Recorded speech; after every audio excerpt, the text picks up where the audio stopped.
باللہ من الشیطان الرجیم بسم اللہ الرحمن الرحیم اللہم صلی علی سیدنا محمد وعلی آل سیدنا محمد بعدد کل ذرۃ مئۃ الف الف سورہ بقرہ آیت نمبر 58۔ اللہ تعالیٰ فرماتا ہے وَإِذْ قُلْنَا ادْخُلُوا هَٰذِهِ الْقَرْيَةَ مِنْهَا حَيْثُ شِئْتُمْ رَغَدًا وَادْخُلُوا الْبَابَ سُجَّدًا وَقُولُوا حِطَّةٌ نَغْفِرْ لَكُمْ خَطَايَاكُمْ وَسَنَزِيدُ الْمُحْسِنِينَ۔ اللہ تعالیٰ اب ان کو حکم دے رہا ہے جب انہوں نے اللہ تعالیٰ سے کہا، سوال کیا کہ ہم یہ تھک گئے ہیں من و سلوہ کھاتے ہوئے، تو اللہ تعالیٰ نے کہا بس ٹھیک ہے، داخل ہو جاؤ ایک شہر میں، شہر یہ یمن کی طرف کا ایک مشرقی علاقہ، وہاں زراعت کا علاقہ تھا، تو ظاہر ہے دوسرے شہر میں دوسرے ملک میں جانا تو لڑائی کرنا تھا۔ تو اللہ تعالیٰ نے ان سے کہا کہ دیکھو تم جاؤ اس شہر میں داخل ہو جاؤ، لیکن ایک چیز کا خیال رکھنا کہ تم سجدہ کرتے ہوئے کا کیا مطلب؟ سجدہ یعنی اللہ کی فرما برداری کے ساتھ، عاجزی کے ساتھ، بغیر غرور و تکبر کے، اپنے گناہوں کی معافی مانگتے ہوئے داخل ہونا۔ تم اگر ایسا کرو گے تو میں تمہیں اور زیادہ تمہیں عطا کروں گا۔ ایک تو انہوں نے یہ جواب دے دیا کہ موسیٰ علیہ السلام کو کہ آپ جائیں، آپ کا خدا جائے، ہم تو نہیں جا رہے۔ لیکن جب وہ نسل گزر گئی، پھر اس کے بعد جو دوسری نسل تھی وہ لوگ گئے، تو اللہ تعالیٰ نے ان کو یہ نصیحت کی۔ اب یہاں ہمیں کیا جا رہا ہے؟ اب ہمیں سنائیے، جب یہ تمام جو فہرست اللہ تعالیٰ نے بتائی ہے، یہ وہ ہے جو اللہ کی نافرمانی میں بنی اسرائیل پر مغضوب علیہ کے زمرے میں آتی ہے، یعنی اللہ کی رحمت سے وہ دور ہو گئے، اللہ نے ان پر لعنت کر دی۔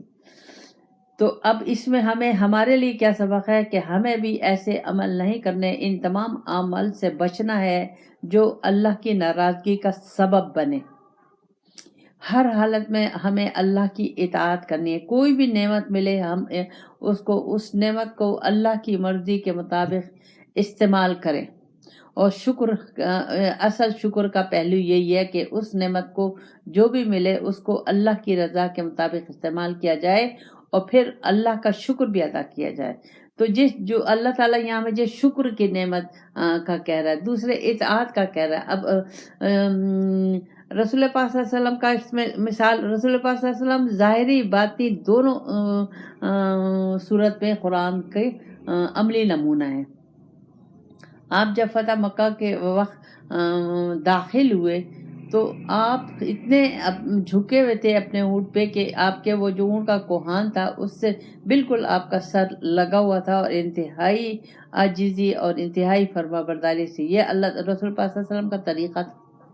یہی ہمیں اللہ حکم ہے کہ اگر کوئی نعمت ملے، کسی قسم کی نعمت ملے، تو ہم انتہائی شکر گزار بنیں اللہ سے۔ اپنے گناہوں کی انسان ہے، کسی وقت بھی کچھ نہ کچھ انسان ہم سے غلطیاں ہوتی رہتی ہیں، سارا دن کچھ نہ کچھ غلطیاں ہوتی رہتی ہیں، ہاتھ سے، زبان سے، آنکھ سے، عمل سے، سب غلطیاں ہوتی رہتی ہیں۔ یہ نہیں کہہ سکتے کہ ہم سے غلطی نہیں ہوتی، کوئی نہ کوئی ایسی غلطی ہو جاتی ہے کہ اللہ تعالیٰ کے پکڑ میں نہ آئے، تو ہمیں ہر وقت اللہ کا شکر گزار اور اللہ کے آگے عاجز، بغیر غرور تکبر کے ہر وقت اللہ سے معافی کے طلبگار رہنا چاہیے۔ یہاں اللہ تعالیٰ مجھے یہ بتا رہا ہے، تو پھر اللہ تعالیٰ مجھے خوشخبری سنا رہا ہے کہ اگر تمہارا یہ طریقہ ہو گیا تو میں تمہاری ان نعمتوں میں اور اضافہ کر دوں گا۔ اب دیکھیں، ایک اللہ تعالیٰ نے مجھے چھوٹی سی نعمت دی، چھوٹی سی خوشی دی، لیکن اگر اس خوشی کو، اس نعمت کو میں نے اگر صحیح طریقے سے لیا تو اللہ تعالیٰ مجھے بڑی نعمت بھی دے سکتا ہے۔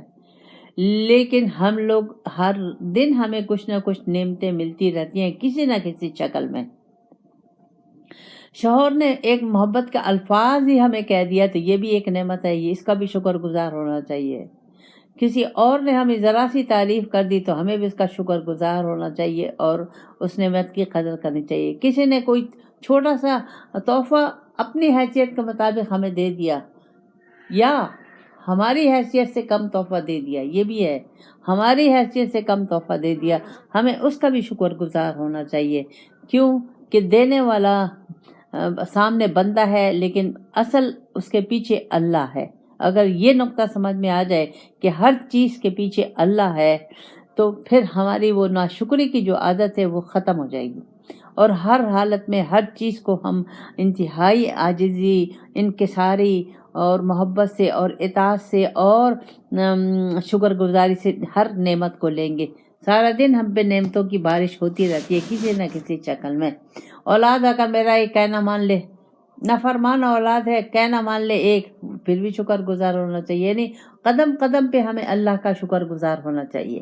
تو یہ اللہ تعالیٰ مجھ سے کہہ رہا ہے کہ اگر تم اس طریقے سے شکر گزاری کرو گے، اپنے غلطیوں پہ پشیمان ہوگے، مجھ سے معافی مانگو گے اور ہر وقت اطاعت کا مجسمہ بنے رہو گے، یہ ہے اصل، اللہ کی اطاعت کا مجسمہ بنے رہو گے اور کوئی غرور تکبر نہیں ہوگا، انتہائی عاجزی ہوگی، تو اللہ تعالیٰ کہہ رہا ہے میں یہ نعمتیں بڑھاتا چلا جاؤں گا، بڑھاتا چلا جاؤں گا، بڑھاتا چلا جاؤں گا۔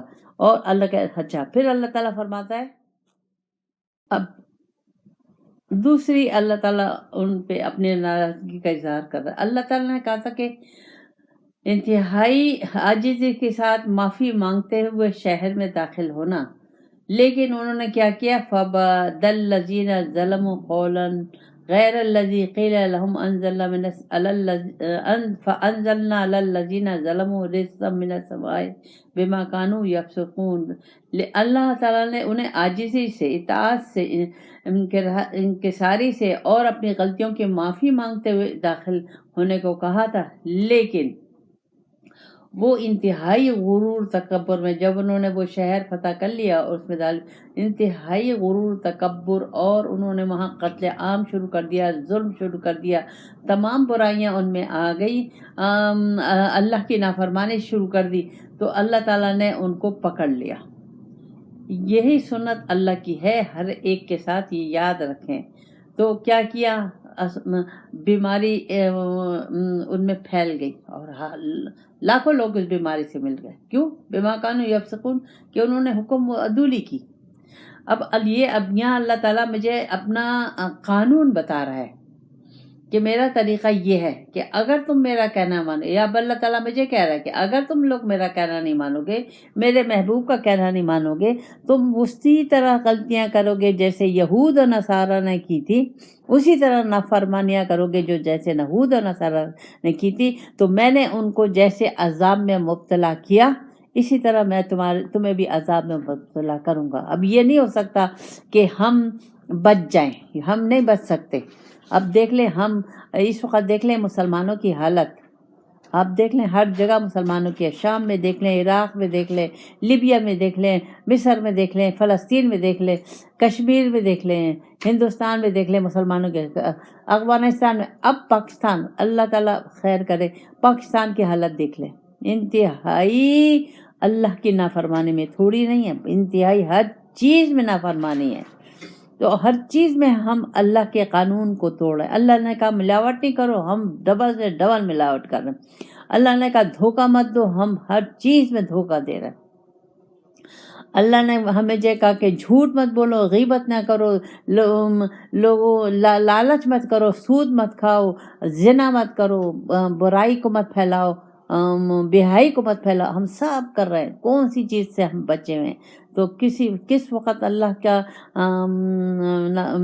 اللہ کے ظلم کا پہاڑ ہم پہ ٹوٹتا ہے، اللہ تعالیٰ ہمیں اس سے پہلے ہی ہدایت دے دے تو زیادہ بہتر ہے۔ پھر اللہ تعالیٰ، یہ اللہ کا قانون ہے، یہ اللہ کی سنت ہے، قیامت تک یہ سلسلہ چلتا رہے گا۔ کیوں کہ اللہ نے انسان کو اپنے لیے پیدا کیا، اپنی فرمانبرداری کے لیے پیدا کیا، اپنی اطاعت، اپنی بندگی کے لیے پیدا کیا، اس دنیا کے لیے، اس نافرمانی کے لیے پیدا نہیں کیا۔ پھر اللہ تعالیٰ اب مجھے دیکھنا ہے، ہر ایک کو انفرادی طور پہ اپنے کو دیکھنا ہے کہ ہم ان تمام چیزوں سے بچیں، ہم اس ناشکری سے بچیں، ہم عاجزی سے رہیں، ان کے سارے اختیار کریں، غرور تکبر سے بچیں، برے وقت برے خیالات سے بچیں، زبان کو ہم اللہ کی رضا کے مطابق استعمال کریں، آنکھوں کو، کانوں کو، ہر چیز کو اللہ کے حکم کے مطابق، تو ہم بچ سکتے ہیں، نہیں تو بچنا بہت مشکل ہے۔ پھر اللہ فرماتا ہے، اب اللہ تعالیٰ فرماتا ہے وَإِسْتَسْقَىٰ مُوسَىٰ لِقَوْمِهِ فَقُلْنَا اضْرِب بِّعَصَاكَ الْحَجَرَ، وہ صحرا میں پانی نہیں تھا، تو یہ لوگوں نے اللہ موسیٰ علیہ السلام سے کہا کہ ہمیں پانی چاہیے، ہمیں پیاس لگی ہے، پانی چاہیے۔ موسیٰ علیہ السلام نے اللہ سے دعا مانگی تو اللہ تعالیٰ نے کیا کیا، فَانْفَجَرَتْ مِنْ حُسْنَتَا عَشْرَةَ عَيْنًا قَدْ عَلِمَ كُلُّ أُنَاسٍ مَّشْرَبَهُمْ۔ اللہ تعالیٰ نے 12 قبیلے تھے، 6 لاکھ لوگ تھے، 12 قبیلے تھے، تو اللہ تعالیٰ نے موسیٰ علیہ السلام سے کہا کہ یہ فلاں پتھر ہے، اس پر وہ لاٹھی مارو۔ یہ موسیٰ علیہ السلام نے وہ لاٹھی ماری تو 12 چشمے نکل آئے، اور ہر ایک نے اپنا پانی کی جگہ کو پہچان لیا۔ اب دیکھیں ایک لاٹھی ہے اور اللہ تعالیٰ اس لاٹھی سے موسیٰ علیہ السلام کے ذریعے تمام کام کرا رہا ہے۔ اب بظاہر تو ایک لکڑی کی لاٹھی ہے، یہ اب سوچنا ہے، بظاہر ایک لکڑی کی لاٹھی ہے، ہمارے پاس بھی ہے وہ لکڑی کی، ہر ایک کے پاس وہ کھونٹی ہوتی ہے، لیکن وہ کام تو نہیں کرتی۔ یہ اب یہ کام کون کر رہی ہے، یہ کام کون کر رہا ہے، اللہ ہی کر رہا ہے۔ لیکن جو اللہ کو لے لیتا ہے، اللہ کا دوست ہو جاتا ہے، تو اس کی ہر چیز کام کرتی ہے، اس کی زبان بھی کام کرتی ہے، اس کی آنکھیں بھی کام کرتی ہیں، اس کا بولنا بھی کام کرتا ہے، اس کا چلنا بھی کام کرتا ہے۔ کیوں کہ وہ اللہ کے رنگ میں رنگ گیا، یہ اس طرف اشارہ ہے۔ اب دیکھیں موسیٰ علیہ السلام نے لاٹھی ماری، سمندر میں راستہ بن گیا، موسیٰ علیہ السلام نے لاٹھی ماری، 12 چشمے نکل آئے۔ یہ ہے اللہ کی شان ہے اللہ۔ تو کلو وشربو من رزق اللہ، کھاؤ پیو اللہ کے دیے ہوئے رزق میں سے، ولا تعثوا فی الارض مفسدین، لیکن مت فساد پھیلاؤ زمین میں، زیادتی مت کرو۔ اب یہ اللہ تعالیٰ مجھے کہہ رہا ہے، یہ سب اللہ تعالیٰ مجھے کہہ رہا ہے کہ میں تمہیں ہر کچھ دوں گا، لیکن اس کو تمہیں اس میں جو بھی تمہیں ملے میری طرف سے نعمت، اس کو تم میری مرضی کے مطابق استعمال کرو گے تو تم زیادتی سے بھی بچ جاؤ گے، ناشکری سے بھی بچ جاؤ گے، اور فضول خرچی سے بھی بچ جاؤ گے۔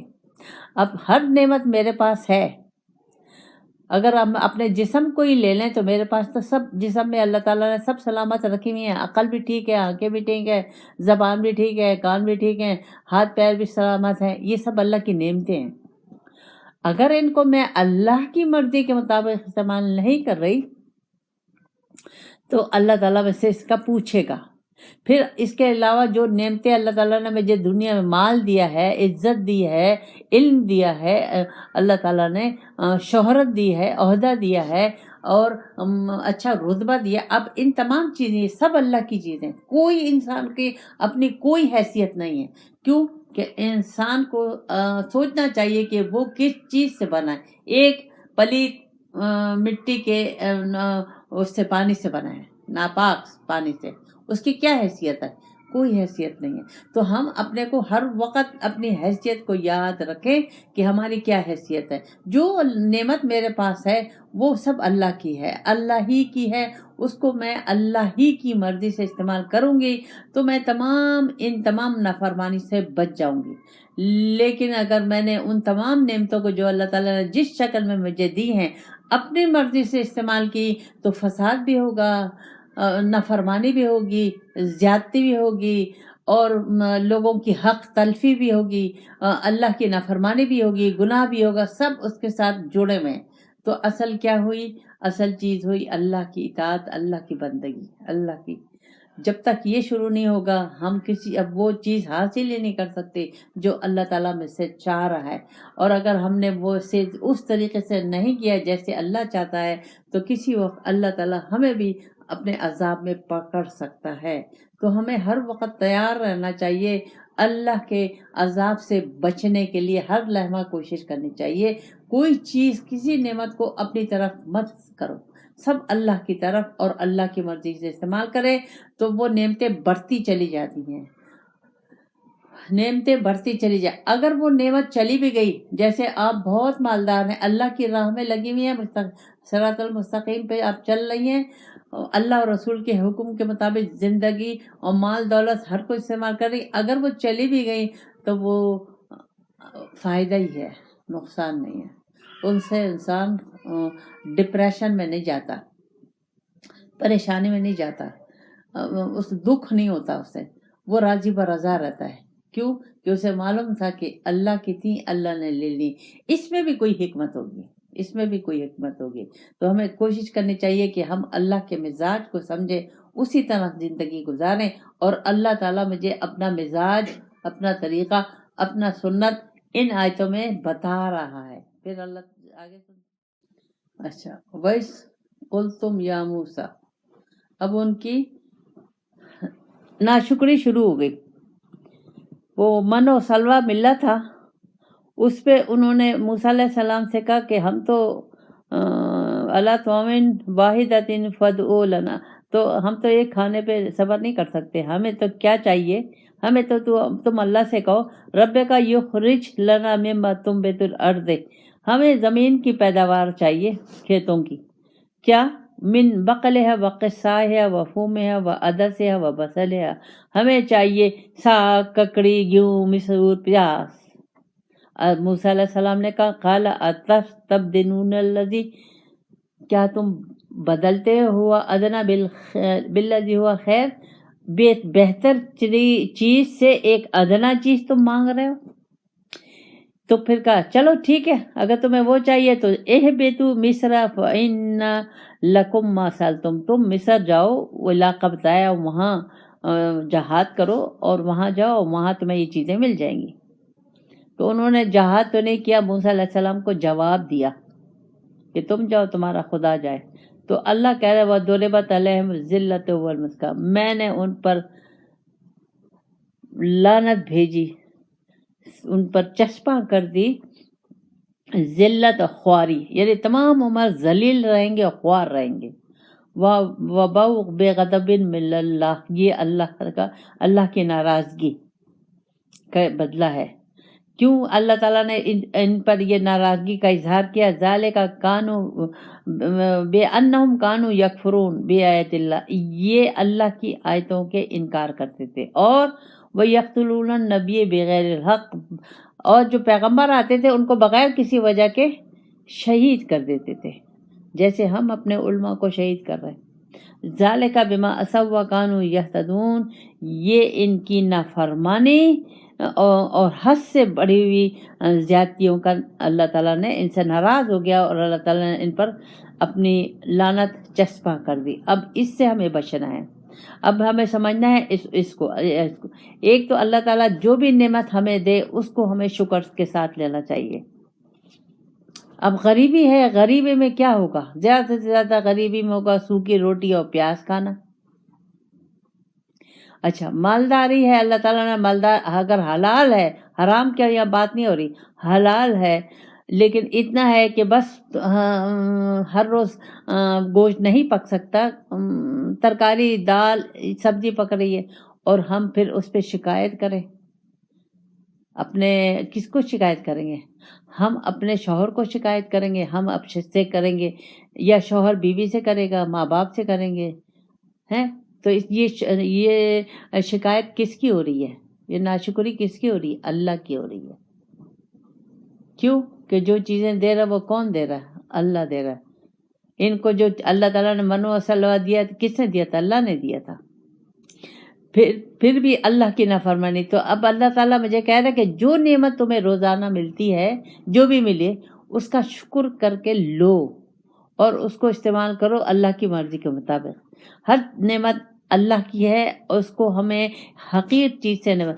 اب اب یہ اس لفظ کو دیکھنا ہے، قالا اتستبدلون الذی ہوا ادنی بالذی ہوا خیر، اب تم اس کو بدل اس جو اللہ کی طرف سے نعمت ہے بجائے اس کے کہ تم شکر کے ساتھ اس کو لو، تم چاہ رہے ہو کہ تمہیں اور زیادہ ملے، تمہیں ہر روز گوشت ملے، مثلا تمہیں ہر روز گوشت ملے، بڑی بڑی اعلیٰ ڈشیں ملیں، تو ظاہر ہے یہ حلال رزق ہے، اس میں تو ہم نہیں کر سکیں گے، تو ہم اس کے لیے کیا کریں گے؟ حرام کریں گے، حرام کی طرف جائیں گے۔ اب حرام کی طرف جائیں گے تو وہ جو حلال کھا رہے تھے، جو سبزی اور دال وہ حلال کھا رہے تھے، اب گوشت کے لیے ہم حرام کی طرف چلے گئے۔ شوہر کو ہم نے مجبور کیا، ماں باپ کو مجبور کیا، ہم نے جو کما کے لایا اس کو مجبور کیا، اب اس نے اپنے بچوں کی خواہشات یا بیوی کی خواہشات یا اس کی خواہشات پورے کرنے کے لیے اس نے حرام شروع کر دیا۔ یہ اس طریقے سے ہم اس کو سمجھیں گے کہ ہم نے اس حلال رزق کو بدل دیا گوشت کھانے کے لیے حرام کی طرف۔ یہ اللہ تعالیٰ کو پسند نہیں ہے۔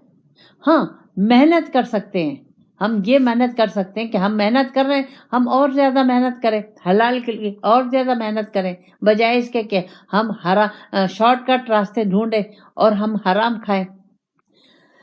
اچھا، پھر اللہ تعالیٰ اس طریقے سے زندگی گزارتا ہے اور اللہ کی نافرمانی میں گزارتا ہے، تو اللہ تعالیٰ اس پہ اب اس کو اپنی رحمت سے دور کر دیتا ہے۔ اب اس کو سمجھنا ہے کہ رحمت سے دور کرنا کیسے، یعنی لعنت کا مطلب ہے اللہ نے اس کو اپنی رحمت سے دور کر دیا۔ اب مجھ پہ رحمت ہے، میں شکر کے ساتھ جو بھی اللہ تعالیٰ مجھے دے رہا ہے وہ میں کھا رہی ہوں، لیکن میں نے اگر حوث بڑھا لی ہے اور میں اور دنیا والوں کی طرف دیکھ رہی ہوں اور میں اور دنیا حاصل کرنا چاہ رہی ہوں بجائے اس کے کہ میں اللہ کی طرف، اللہ کے حکم کی اللہ نے جو دیا اسی کو استعمال پہ رکھوں، نہیں، میں نے دنیا والوں کی طرف دیکھا، اب مجھے زیادہ چاہیے، اچھا گھر چاہیے، اچھے کپڑے چاہیے، اچھی یہ چاہیے، اچھا کھانا پینا چاہیے، گاڑی چاہیے، بنگلہ چاہیے، ہاں ہو چاہیے۔ اب اس کے لیے کیا ہوگا؟ حرام کے راستے۔ تو اب یہ جو حرام کھانا شروع کر دیا میں نے، تو اب اس کا مطلب یہ ہے کہ میں اللہ سے دور ہو جاؤں گی۔ حرام کھانے والے کو اللہ کی سمجھ نہیں آتی، وہ اللہ سے دور ہو جاتا ہے، اسے قرآن کے نزدیک اسے آنا پسند نہیں ہوتا، قرآن کے مطابق زندگی گزارنا پسند نہیں ہوتی، رسول پاک صلی اللہ علیہ وسلم کا طریقہ لینا پسند نہیں ہوتا، وہ اللہ والوں کے پاس جانا پسند نہیں کرتا، ان کی صحبت میں رہنا پسند نہیں کرتا۔ کیوں؟ ایک تو ان کے اسٹیٹس کے مطابق نہیں ہے، اب تو اسٹیٹس بڑھ گیا ہے نا، تو اب اس کے مطابق نہیں ہے کہ میں اس اللہ والے کی صحبت میں اللہ والے کی صحبت میں بیٹھوں گا، ان کے سامنے بیٹھوں گا تو مجھے عاجز ہو کے بیٹھنا پڑے گا، مجھے ایک شاگرد کے طور پہ بیٹھنا پڑے گا، مجھے اپنے نفس کو مارنا پڑے گا، مجھے اپنی کو کمتر کر کے مارنا پڑے گا، تو یہ تو میرے نفس کے خلاف ہے، میری پوزیشن کے خلاف ہے، میرے اس کے خلاف ہے، تو اب میں یہ اللہ سے دور ہو رہی ہوں، رسول پاک صلی اللہ علیہ وسلم سے دور ہو رہی ہوں۔ یہ ہے وہ طریقہ، یہ ہے ہم پہ وہ لعنت۔ اس وقت مسلمان جس لعنت میں پھنسے ہیں وہ لعنت ہے اس دنیا کی وجہ سے۔ اور ہم کیا کر رہے ہیں؟ انہوں نے اپنے نبیوں کو قتل کیا، ہم اپنے علماء کو قتل کر رہے ہیں۔ اور پھر دوسری یہ ہے کہ ہم اپنے بچوں کو قتل کر رہے ہیں۔ اب بچوں کو کیسے قتل کر رہے ہیں؟ بچوں کو ایسے کر رہے ہیں، اللہ سے دور کر دیا، میں نے قتل نہیں کر دیا اس کا، میں نے اسے جہنم میں نہیں ڈال دیا، میں نے اپنے گھر والوں کو اللہ سے دور کر کے جہنم میں نہیں ڈال دیا، میں نے اپنے آپ کو اللہ سے دور کر کے جہنم میں نہیں ڈال دیا، یہ سب قتل ہے۔ کیوں؟ کہ نافرمانی کی وجہ سے، اللہ کی اور حد سے تجاوز، یعنی اللہ تعالیٰ کہہ رہا ہے حد میں رہو، جو تمہیں میں نے دیا ہے اسی کے حد میں رہ کے شکر گزاری کے ساتھ وہ نعمتوں کو استعمال کرو، تو وہ نعمتیں میں تمہیں بڑھا دوں گا، لیکن تمہیں وہ کم لگ رہی ہیں تو تم اب حلال کی طرف چلے گئے، تم رشوت کی طرف چلے گئے، تم سود کی طرف چلے گئے، یہ تمام چیزیں ہیں۔ اور پھر اب جیسے جیسے اسٹیٹس ہمارا بڑھتا جائے گا اس لائن میں، تو ہم کیا کریں گے؟ ہم کلبوں کی طرف جائیں گے، کیونکہ اب ہمارا اسٹیٹس بڑھ رہا ہے، تو اب ہمیں بڑے لوگوں سے تعلق رکھنا ہے، تو ابھی انہی جیسے ہمیں حرکتیں کرنی ہوں گی، انہی کی محفل میں جانا ہوگا، انہی کی طرح شراب پینی ہوگی، انہی کی طرح سب کچھ کرنا ہوگا۔ دیکھ لیں سامنے ہمارے پاکستان کے جتنے بھی ایم این اے اور یہ ہے، یہ سب ہمارے سامنے ہیں، تصویریں ہمارے سامنے ہیں. یہ کیا ہے؟ یہ اسلام ہے؟ نہیں، اسلام نہیں ہے. یہ کفر ہے، یہ شرک ہے، اللہ سے دوری ہے. تو اللہ تعالیٰ پھر ایسی قوم پہ لعنت برسائے گا. کب؟ کس وقت؟ کیسے؟ یہ اسے معلوم ہے. اللہ تعالیٰ ہم سب کو اس چیز سے بچائے اور ہمیں اللہ تعالیٰ عقل سلیم عطا فرمائے کہ ہم ان نقطوں کو سمجھیں اور اس کے مطابق کم از کم اپنی زندگی اس دھارے پہ لے آئے. ربنا آتنا فی الدنیا حسنۃ وفی الآخرۃ حسنۃ وقنا عذاب النار.